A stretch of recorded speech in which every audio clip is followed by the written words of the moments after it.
Hello my dear students. Today we are going to see NCERT exercise question number 6.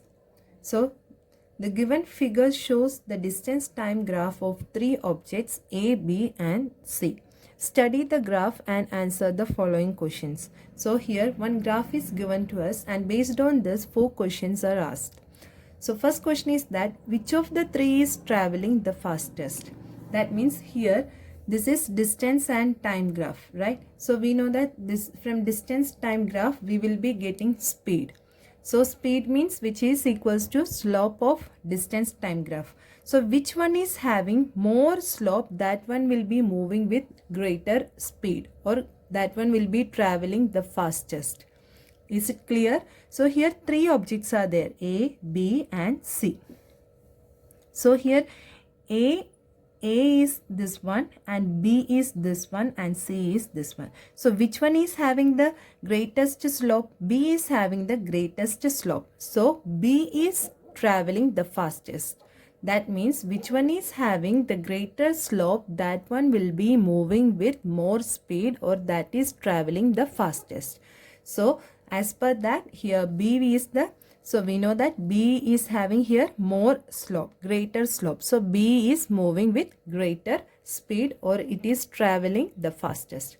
Is it clear? That is the answer for the first question. Now second question is that are all three ever at the same point on the road? That means these three are, that is this A, B and C are meeting at any point on the same road. That means these are ever coming to a same point on the road. That's what asked. Okay. So all the three objects will be at the same point on the road if it intersect each other at a time. Okay. That means these three should intersect at a time. That means then only this one will be on the same point, at the same point on the road. Right. So but here there is no intersection between A, B and C. So these are not intersecting each other at a time, so they are never at the same point on the road. So answer for second question is no. Okay. Now third question is that how far has C traveled when B passes A? That means how far has C traveled when B passes A? So from the graph we need to find out the distance. How far has C traveled means how much distance C covered, we need to find out when the slope, when this B passes A. This is A and this is B. When B crossed the A, okay, so at that time how much distance the C has covered. So how to find out that? So for that what we are going to do means when B passes A means their intersection is there, right? From there we are going to draw a perpendicular towards C. Okay, so we are going to draw a perpendicular towards C.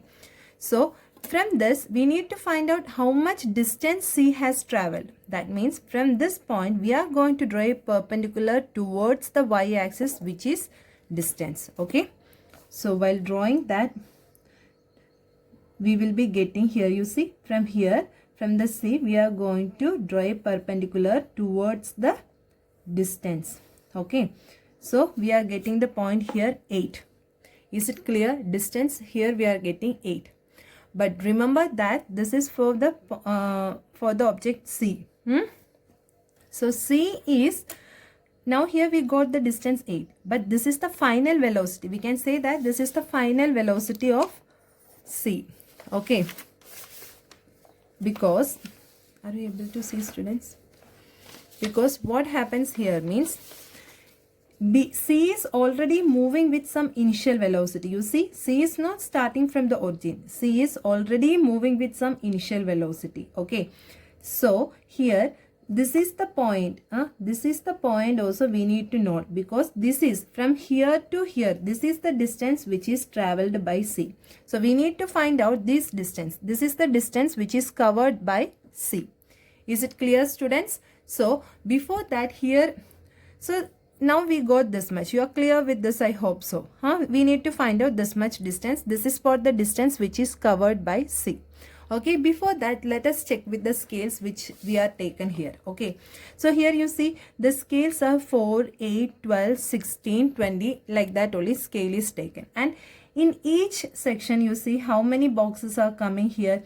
7 boxes are coming. Okay, see 1, 2, 3, 4, 5, 6, 7.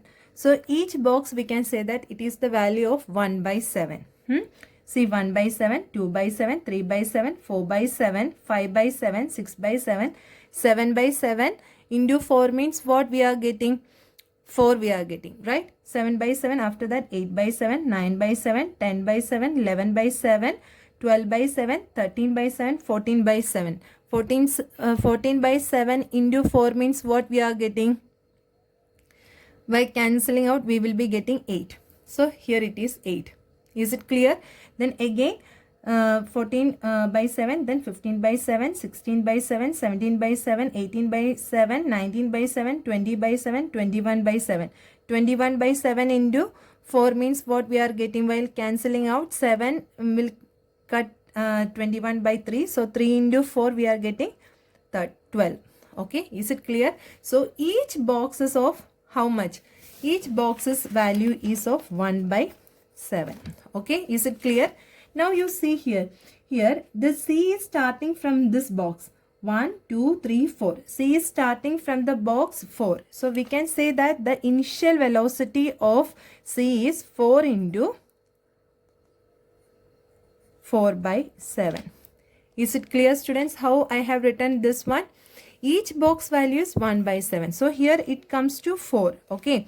4 boxes means 4 by 7 into 4. Scale which I have taken is 4. So 4 into 4 by 7. So what we are getting here? This is 16 by 7. This is the initial speed of, initial velocity of C. Okay.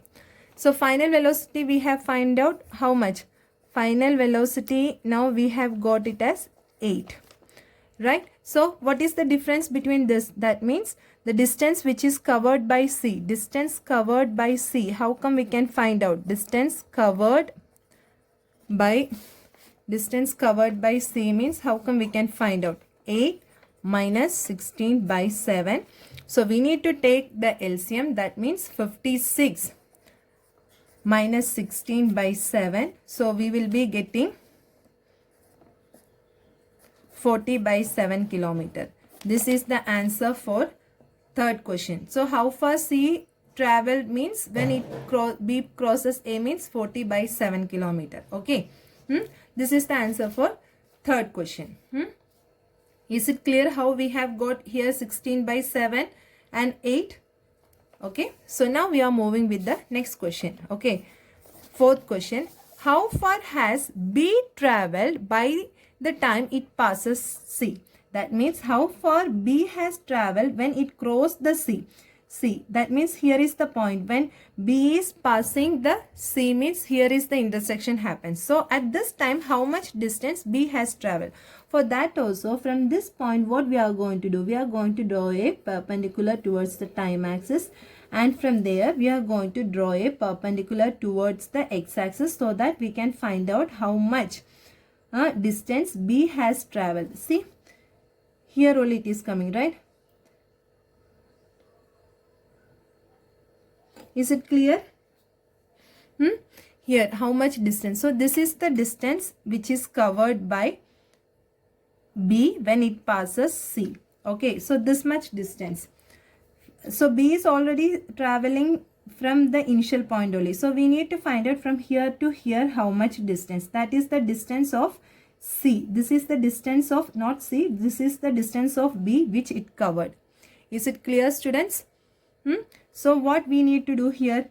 See, from here to here means we know that this is 1 by 7, 2 by 7, 3 by 7, 4 by 7, 5 by 7, 6 by 7, 7 by 7, 8 by 7, 9 by 7. This box means 9 by 7. So 4 into 9 by 7. So how much it will come? 36 by 7 kilometer. This is the answer for our fourth question. So this much is the distance which is traveled by B when it crosses C. Is it clear?